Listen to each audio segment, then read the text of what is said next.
Hi dear friend, आप सभी देख रहे हैं एनसीईआरटी साइंस। ठीक है, एनसीईआरटी 10th क्लास साइंस है। ठीक है, मैं यहाँ पे लिख देता हूँ 10th क्लास की है। ठीक है, 10th क्लास साइंस है। ठीक है, और 10th क्लास साइंस का पहला चैप्टर आप देख रहे हैं chemical reaction and equation. Chemical reaction and equation, ये पहला चैप्टर है। और पहला चैप्टर में आप देखेंगे कि पहला ही बोला है कि केमिकल रिएक्शन। तो पहले केमिकल रिएक्शन क्या होता है, पहले तो मैं इसमें बता देता हूँ कि आपको क्या क्या पढ़ना है। बहुत सारे इंपॉर्टेंट पॉइंट पढ़ने हैं जो आपको आइडिया मिल जाएगा कि मुझे ये चीज़ें पढ़नी है। ठीक है, जैसे मैं पहला पॉइंट यहाँ पे बताऊँ, पहला पॉइंट आपको केमिकल रिएक्शन क्या है ये पहले जानना पड़ेगा। केमिकल रिएक्शन होता क्या है और इससे जुड़ी हुई जितने भी इम्पोर्टेंट पॉइंट हैं वो मैं आपको बताऊंगा कि ताकि आपको आसानी से समझ में आ जाए। ठीक है, केमिकल रिएक्शन से जुड़ी हुई जितने भी इम्पोर्टेंट पॉइंट है, हमारे रूटीन लाइफ में क्या क्या काम आते हैं। ठीक है, जो हमारे डेली लाइफ में किस प्रकार से केमिकल रिएक्शन का यूज है, फिर उसके केमिकल रिएक्शन कराते हैं तो एक इक्वेशन फॉर्म बनता है। ठीक है, तो इक्वेशन की बात करेंगे। उसके बाद मैं आपको यहाँ पे बता दूं कि उससे जुड़ी हुई जितने भी पॉइंट हैं सब के सब जितने भी पॉइंट हैं मैं सब बताऊंगा। ठीक है, फिर केमिकल इक्वेशन क्या होता है वो थोड़ा सा मैं उसके बारे में बताऊंगा। केमिकल इक्वेशन, ठीक है, केमिकल इक्वेशन से रिलेटेड मैं आपको पॉइंट समझाऊंगा कि केमिकल इक्वेशन क्या है, उससे रिलेटेड आपको पॉइंट समझने को मिलेगा। फिर उसके बाद उसमें जो जितनी भी जुड़ी हुई है ना, फिर बाद में कैसे बैलेंस करते हैं, जो केमिकल इक्वेशन होगा उसको बैलेंस कैसे करते हैं। ठीक है, हाउ टू बैलेंस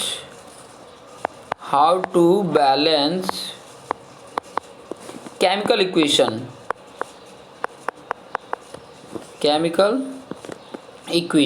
ठीक है, how to balance chemical equation. Chemical equation को कैसे बैलेंस करेंगे वो चीज़ें हम सीखेंगे। फिर उसके बाद अगर मैं आपको बताऊं कि केमिकल इक्वेशन की हमारे बैलेंस करने की ज़रूरत क्या है।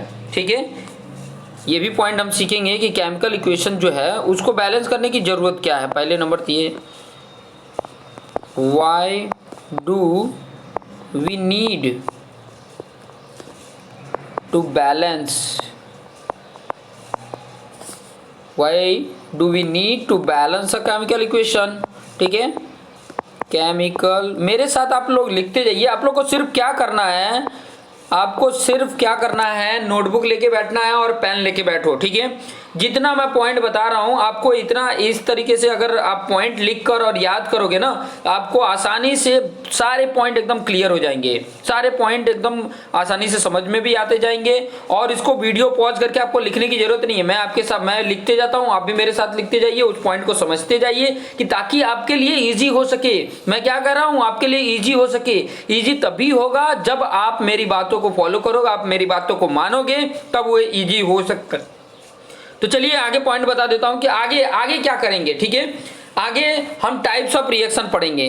ठीक है, इसके आगे पांचवा पॉइंट मैं यहाँ पे लिख रहा हूं, पांचवा पॉइंट टाइप्स ऑफ रिएक्शन। ठीक है, टाइप्स ऑफ रिएक्शन के बारे में पढ़ोगे जिसमें डिफरेंट टाइप के रिएक्शन है, जैसे कि कॉम्बिनेशन रिएक्शन है, डिकम्पोजिशन रिएक्शन है। ठीक है, उसको डिटेल में मैं एक्सप्लेन करके समझाऊंगा कि ताकि आपके जो एक्सरसाइज के क्वेश्चन है ना वो आप आसानी से सॉल्व कर सको।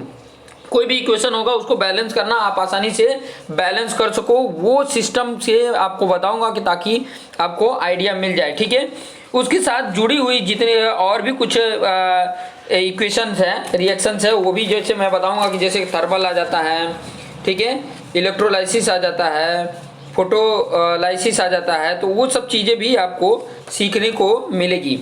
ठीक है, ऑक्सीडेशन रिएक्शन क्या होता है, ये सब आपको देखने को मिलेंगे। और उसके बाद जो अनदर पॉइंट है, छठा पॉइंट की अगर मैं बात करूंगा तो इफेक्ट देखोगे, effects of oxidation in daily life. ठीक है, डेली लाइफ में ऑक्सीडेशन का क्या इफेक्ट है वो चीज़ें हम देखेंगे। तो वन बाय वन मैं स्टार्ट कर रहा हूँ। ठीक है, वन बाय वन मैं आपको सारे पॉइंट समझाते जाता हूँ कि ताकि आपको समझ में भी आ जाए और सारे पॉइंट आपको क्लियर भी हो जाए। ठीक है, तो ये इतने पॉइंट मैंने आपको समझा दिए। इसको थोड़ा सा मैं हाईलाइट कर देता हूँ कि ताकि आपको आइडिया मिल जाए, ठीक है। जैसे यहाँ पे पॉइंट देख सकते हैं, केमिकल रिएक्शन आपको मैंने बताया, केमिकल इक्वेशन क्या होता है उसके बारे में बताऊंगा, how to balance chemical equation ये बताऊंगा, how to we need to balance a chemical equation इसके बारे में बता दूंगा, टाइप्स ऑफ रिएक्शन क्या होता है उसके बारे में, इफेक्ट ऑफ ऑक्सीडेशन उसके बारे में आपको 1 बाय 1 करके एक्सप्लेन करके बताऊंगा। तो सबसे पहले मैं स्टार्ट कर रहा हूँ केमिकल इक्वेशन, ठीक है। सबसे पहले क्या स्टार्ट कर रहा हूँ, केमिकल इक्वेशन। यहाँ पर से स्टार्ट कर रहे हैं हम आपके लेसन, यहाँ से हम स्टार्ट कर रहे हैं, ठीक है। तो जो पहला पॉइंट था आप हेडिंग डाल दीजिए, पहला पॉइंट में मैं कलर, ठीक है। पहला है आपका केमिकल इक्वेशन। केमिकल रिएक्शन क्या होता है वो पहले तो जानेंगे, केमिकल रिएक्शन क्या होता है, ठीक है। केमिकल रिएक्शन क्या होता है उसके बारे में हम शॉर्ट में लिख लेते हैं, ठीक है। तो केमिकल रिएक्शन क्या होता है उसके बारे में मैं आपको यहाँ पर लिख के बता देता हूँ। तो मैं यहाँ पर लिख रहा हूँ, मेरे साथ आप भी लिखते रहिए। It is a process in which one और मोर substances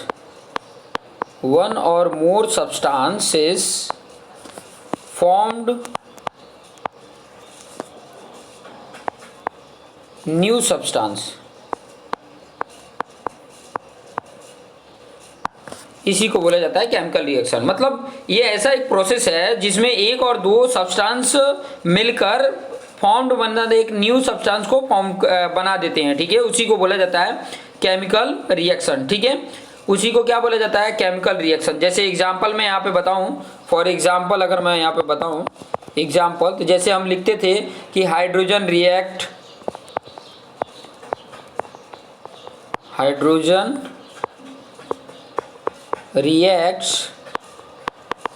with oxygen to form water, ये एग्जाम्पल लिख लेते थे। या अनदर एग्जाम्पल यहाँ पे बोलूँ, एक और एग्जाम्पल की अगर मैं बात करूँ, जैसे कि carbon react with oxygen,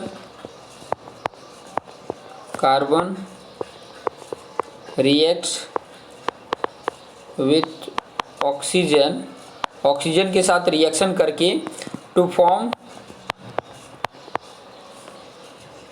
carbon dioxide बना लेता था, कार्बन डाइऑक्साइड, ये कार्बन डाइऑक्साइड बना लेता था, ठीक है। लेकिन प्रॉब्लम ये है कि ये जो hydrogen react with oxygen to form water बना लेता था, carbon react with oxygen to form carbon dioxide, but ये प्रॉब्लम होती थी कि इसको अगर मुझे याद रखना होता था ना तो बहुत प्रॉब्लम होती थी। इसको अगर याद रखना हो तो ज़्यादा लेंदी होता था, ठीक है। तो जब ये लेंदी होता था तो हमने एक तरीका बनाया कि जिससे हमें आसानी से याद भी रह सके, ठीक है।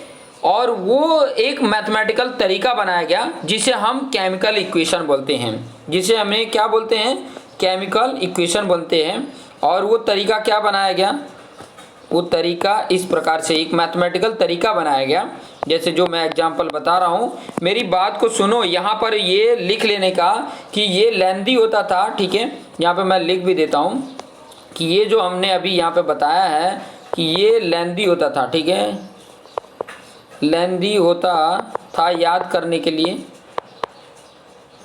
इसलिए एक मैथमेटिकल तरीका बनाया गया। मैथमेटिकल आप पूरा लिख लेना, मैथमेटिकल तरीका बनाया गया जिसे हम केमिकल इक्वेशन बोलते हैं। जैसे इस तरीके से जो हमने अभी आपको बताया कि हाइड्रोजन H2 प्लस O2 मिलके क्या बना दिया, H2O। बैलेंस करने के लिए हमने क्या कर दिया, यहाँ पर 2 कर दिया और यहाँ पर 2 कर दिया, बैलेंस हो गया, ठीक है। कैसे बैलेंस करना वो चीज़ें भी मैं आपको बताऊंगा। जैसे मैंने बताया कार्बन और ऑक्सीजन मिलके क्या बना दिए, कार्बन डाइऑक्साइड बना दिए, ठीक है। ये ऑलरेडी बैलेंस भी है। तो ये हमारे लिए क्या होता था, इजी तरीका होता था कि ताकि हम आसानी से इसे याद कर सकें, ठीक है। ये इसको अगर इसका सिग्निफिकेंट लिखना चाहते हैं तो it is a very easy, ठीक है, it is a very easy to understand and इसको याद रखना भी हमारे लिए बड़ा आसान हो जाता था। ठीक है, तो ये चीज़ें आपको मैंने यहाँ पे बताया। अभी इसमें एक और इम्पॉर्टेंट पॉइंट मैं यहाँ पे बताना चाहता हूँ कि जो ये आपका लिखा हुआ था, ये आपका आगे एग्जाम्पल मैंने लिखा है H2 + O2, ये 2H2 है और बन गया आपका 2H2O। ठीक है, ये आपका बना। तो इसमें ये वाला जो दोनों टर्म है, इसमें बहुत इंपॉर्टेंट समझिए, ये वाला जो दोनों टर्म है इसको बोला जाता है रिएक्टेंट बोला जाता है। बहुत इंपॉर्टेंट पॉइंट है ये, ठीक है, याद रखने की। इसको रिएक्टेंट्स बोला जाता है और ये वाला जो टर्म है इसको बोला जाता है प्रोडक्ट्स। इसको क्या बोला जाता है? प्रोडक्ट बोला जाता है। ठीक है, ये जो अभी ये रिएक्टेंट बोला जाता है तो इसको भी मैं डिफाइन कर देता हूँ कि ताकि आपके लिए आसानी हो सके, आप इसको आसानी से समझ सकें। ठीक है, कि रिएक्टेंट्स होता क्या है। तो रिएक्टेंट्स के बारे में मैं यहाँ पे थोड़ा सा आपको बता देता हूँ कि रिएक्टेंट जो है उसके बारे में यहाँ पर लिख के मैं आपको बता देता हूँ कि रिएक्टेंट किसको बोला जाता है। ठीक है, तो इसके बारे में मैं यहाँ पर लिख देता हूँ कि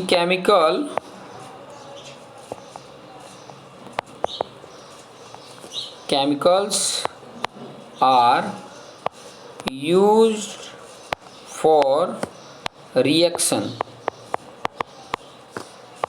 is called reactant। इसको क्या बोला जाता है? रिएक्टेंट्स बोला जाता है। ठीक है, यहाँ पे भी पॉइंट इस तरीके से राउंड बना के लिख लिए। फिर बाद में प्रोडक्ट क्या बोला जाता है, प्रोडक्ट जो है उसको क्या बोला जाता है वो भी मैं यहाँ पे लिख देता हूँ। ठीक है, chemical which are produces as a result of chemical reaction। ठीक है, chemical reaction is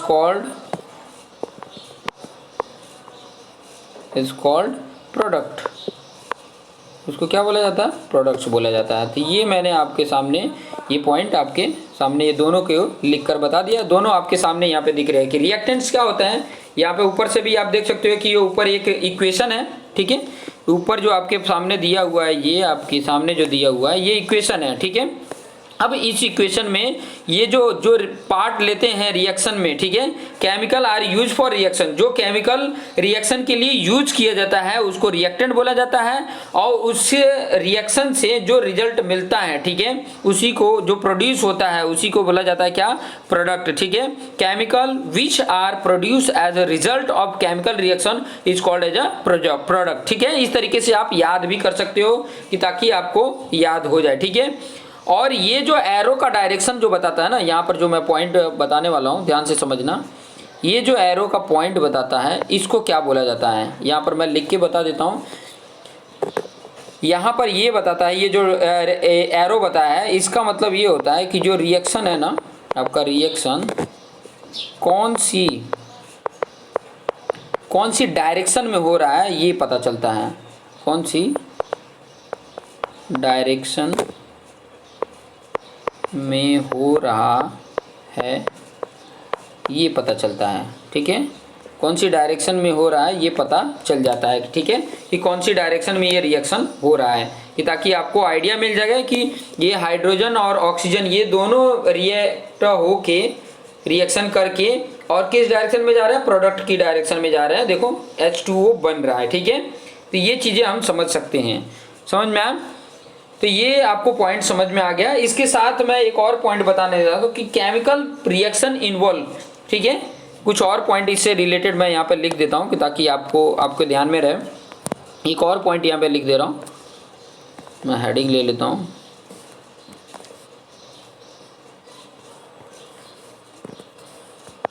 एक और पॉइंट यहाँ पे मैं लिख रहा हूँ, ध्यान से देखना। केमिकल रिएक्शन इन्वॉल्व्स, हेडिंग डाल के लिख लो, केमिकल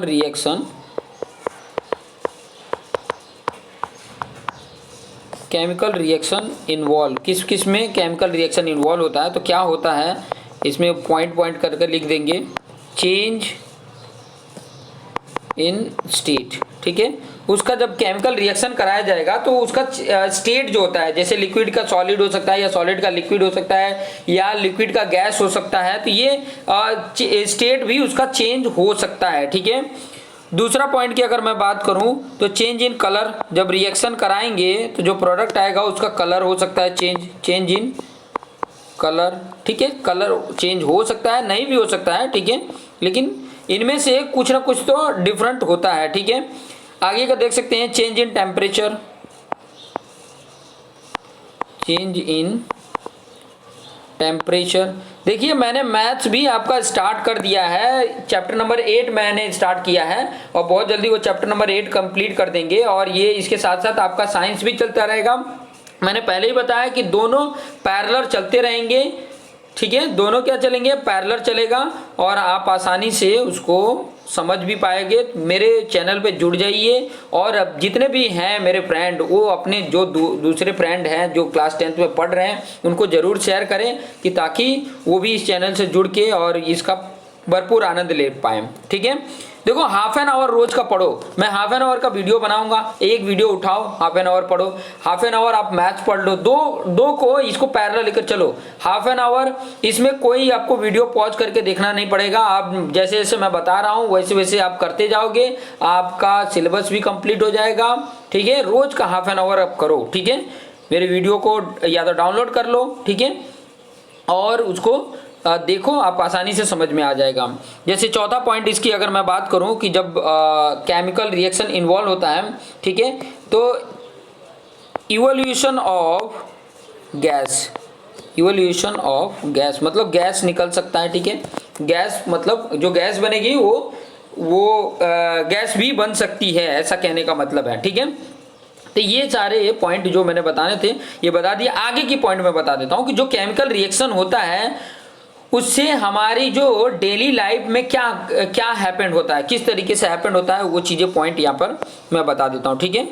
वो पॉइंट मैं यहाँ पर आपको बता देता हूँ, तो मैं पॉइंट लेकर आपको समझा देता हूँ।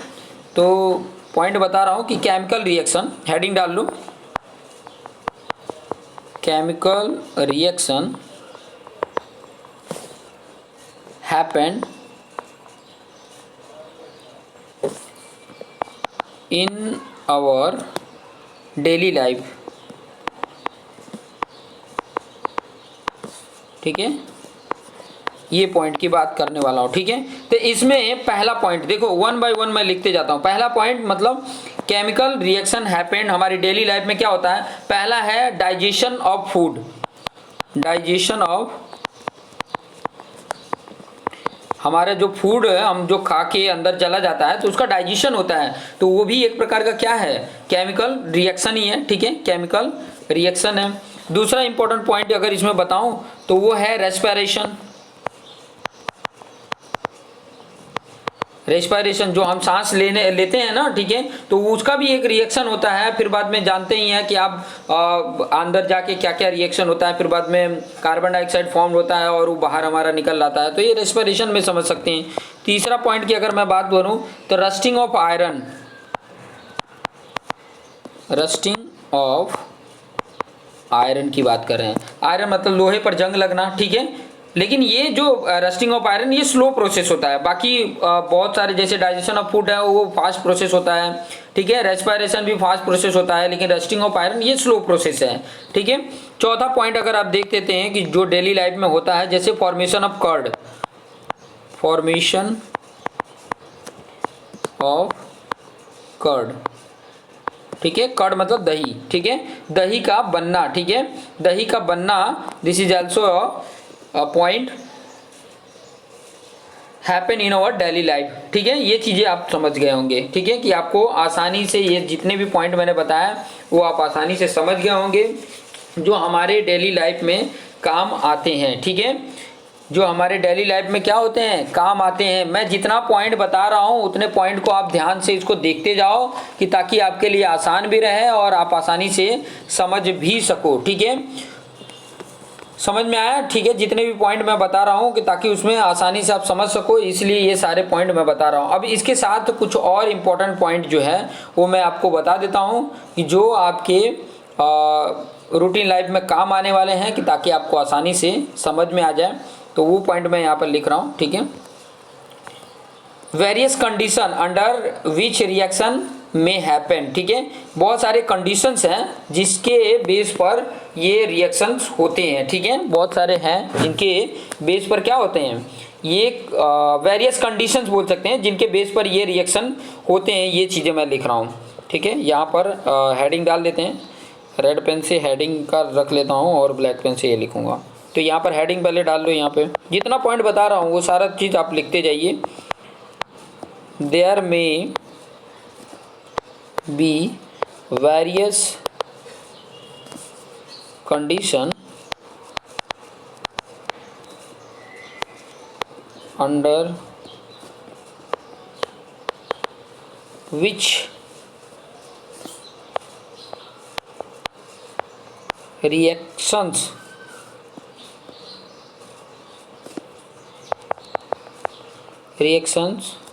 may happen, ठीक है। तो कौन कौन से हैं वो पॉइंट मैं बता देता हूँ। जैसे पहला है आपका हीट, ठीक है। हीट देने पे रिएक्शन हो सकता है, ठीक है। हीट देने पे जैसे कि आपका जो एरो बना रहता था ना, ये एरो बना रहता, तो उसके ऊपर या उसके नीचे लिखा रहेगा हीट का ये सिंबल है, ठीक है। या तो ऐसे लिखा होगा 25 डिग्री सेल्सियस, या तो ऐसे लिख सकता है 300 केल्विन, ऐसे करके ये 3 फॉर्म में वो लिख सकता है, ठीक है।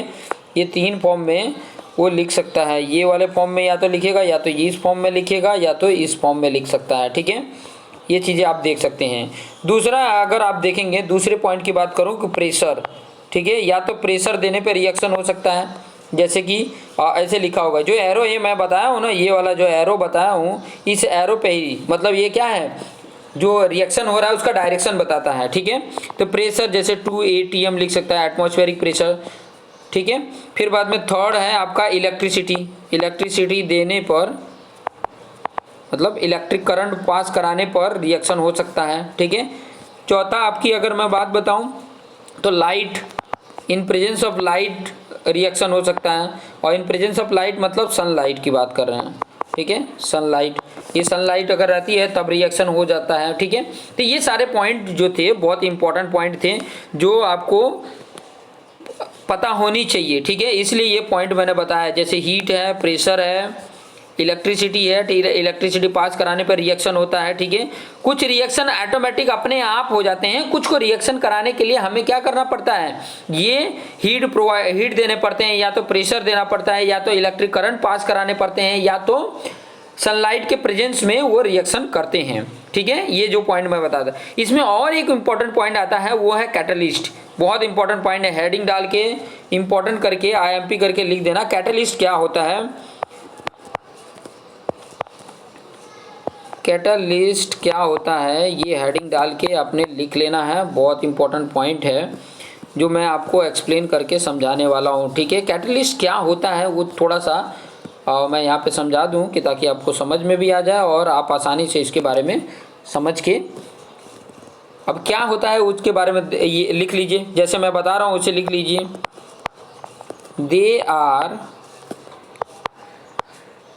दोज केमिकल, ये वे केमिकल होते हैं which increases the role of reaction without actually participating, without actually participating. ये चीज़ें आप लिख सकते हो, पार्टिसिपेटिंग इन इट। कहने का मतलब क्या है, बहुत इंपॉर्टेंट पॉइंट जो मैं यहाँ पे बोल रहा हूँ, इसमें कहने का मतलब क्या बोल रहा है। इसमें ये बोल रहा है कि ये ऐसे केमिकल होते हैं, ये वो केमिकल हैं विच इंक्रीजेज, क्या कर देते हैं, इंक्रीजेज द रेट, रेट की बात कर रहा हूँ यहाँ पे, रेट, यहाँ पर रेट लिखा है, रोल नहीं है, ठीक है।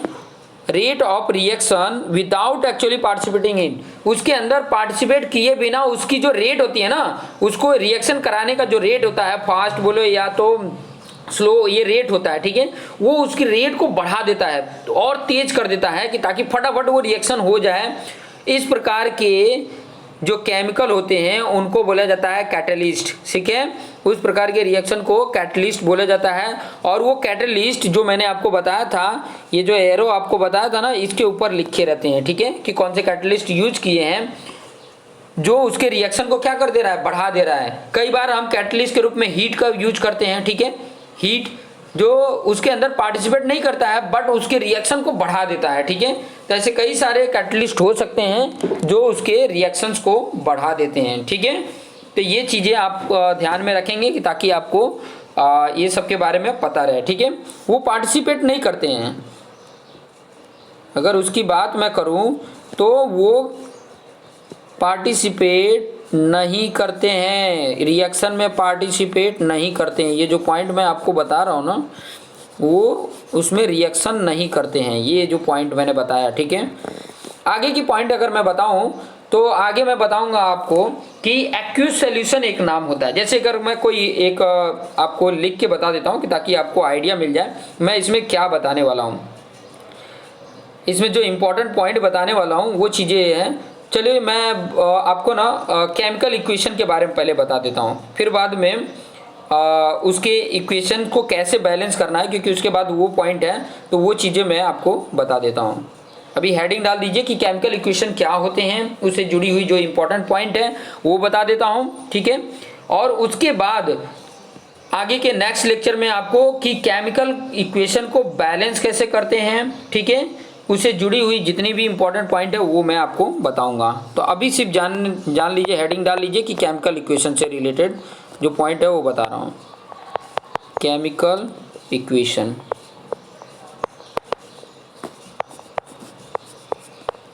केमिकल इक्वेशन, तो केमिकल इक्वेशन से रिलेटेड मैं पॉइंट बोल रहा हूँ और आप लिखते जाओ, ठीक है। मैं यहाँ पे लिख के भी बता रहा हूँ, आपको स्क्रीन पर दिख भी रहा है, ठीक है। और ऊपर आपको स्क्रीन पर भी दिख रहा है कि एनसीईआरटी पाठशाला ये क्लास है, ठीक है। इस क्लास में आपको मैथ्स और साइंस दोनों देखने को मिलेगी। बहुत जल्दी मैं 9th क्लास को भी स्टार्ट कर दूंगा, अभी तो 10th क्लास चल रहा है। अगर रिक्वायरमेंट होगी, अगर आपको अगर रिक्वायरमेंट है तो जल्दी ही मैं 9th क्लास को भी स्टार्ट कर दूंगा कि ताकि, हालांकि मैं बहुत जल्दी एनसीईआरटी से रिलेटेड जितने भी आपके इम्पोर्टेंट है सब मैं आपको प्रोवाइड कर दूंगा। ये देखिए ये जो मैं बना रहा हूँ ये नोट्स भी होगा, अगर किसी को नोट्स भी ज़रूरत है तो ये जो मैं आपको बना रहा हूँ वो नोट्स भी आपको प्रोवाइड कर सकता हूँ। हालांकि मैं तो यही राय दूंगा कि खुद की बनाई हुई नोट्स को प्रिफर करो, दूसरे की बनाए हुए नोट्स को मत करो, ठीक है। खुद का बनाया होगा तो उससे जुड़ी हुई और भी कुछ इंपॉर्टेंट पॉइंट ऐड कर सकती हो। तो केमिकल इक्वेशन से बारे में अगर मैं बताऊँ तो केमिकल इक्वेशन क्या है, और केमिकल reaction can be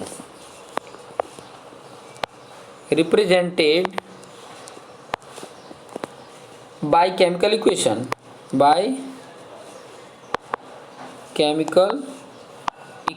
ठीक है। और जो केमिकल रिएक्शन होता है उसको हम रिप्रेजेंट कैसे करते हैं, केमिकल इक्वेशन के द्वारा प्रेजेंट करते हैं, उसको केमिकल इक्वेशन के फॉर्म में लिखते हैं और वो हमें रिएक्शन बताता है कि ये रिएक्टेंट थे जो रिएक्शन करके ये प्रोडक्ट बने हैं, ठीक है। और इसमें इंपॉर्टेंट पॉइंट क्या है वो चीज़ें देख सकते हैं। दूसरा इंपॉर्टेंट पॉइंट क्या है, इट इन्वॉल्व्स, आप मेरे साथ लिखते जाइए, ठीक है। आप मेरे साथ लिखेंगे ना तो आपको टाइम वेस्ट नहीं होगा। involves uses of symbols,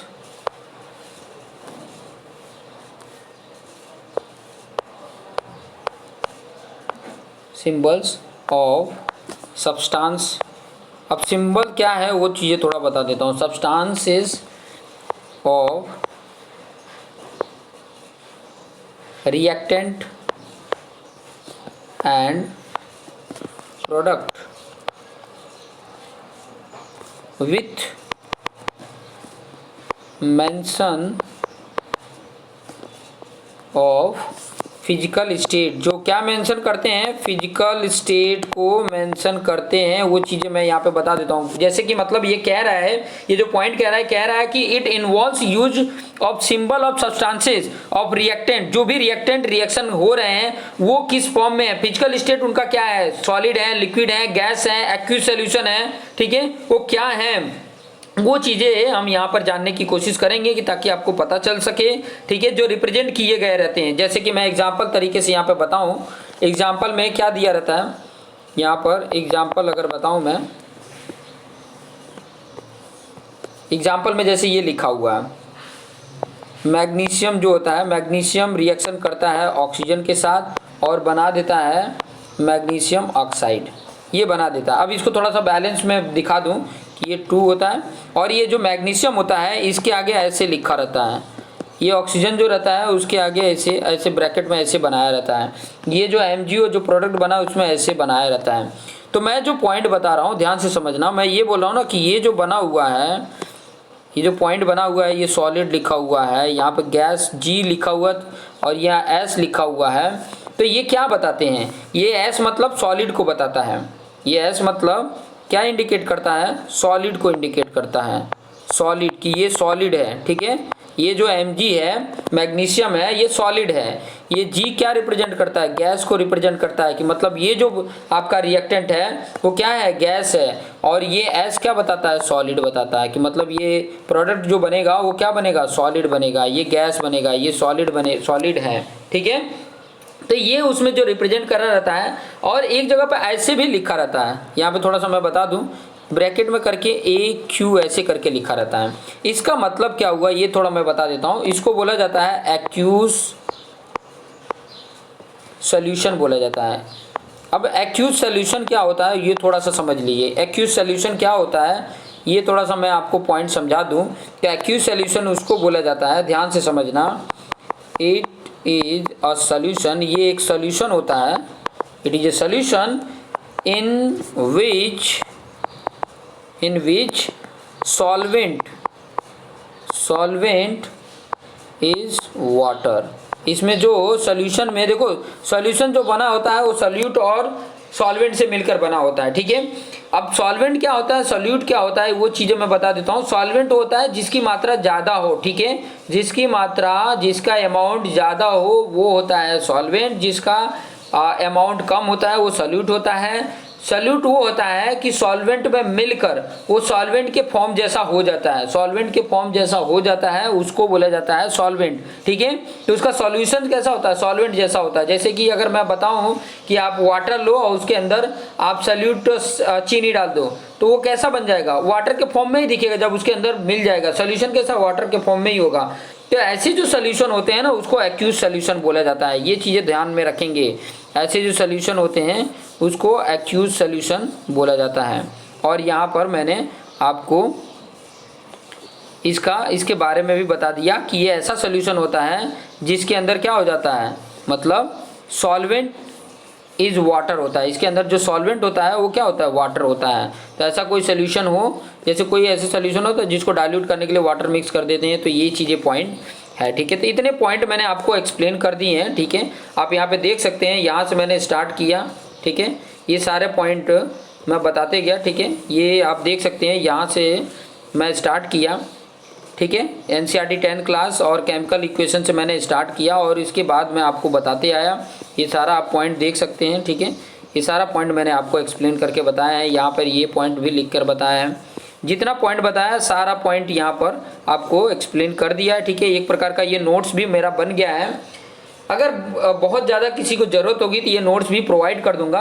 तो यहाँ पर आपका लेक्चर नंबर 1, इसका चैप्टर 1 का लेक्चर नंबर 1 कंप्लीट हो गया, ठीक है।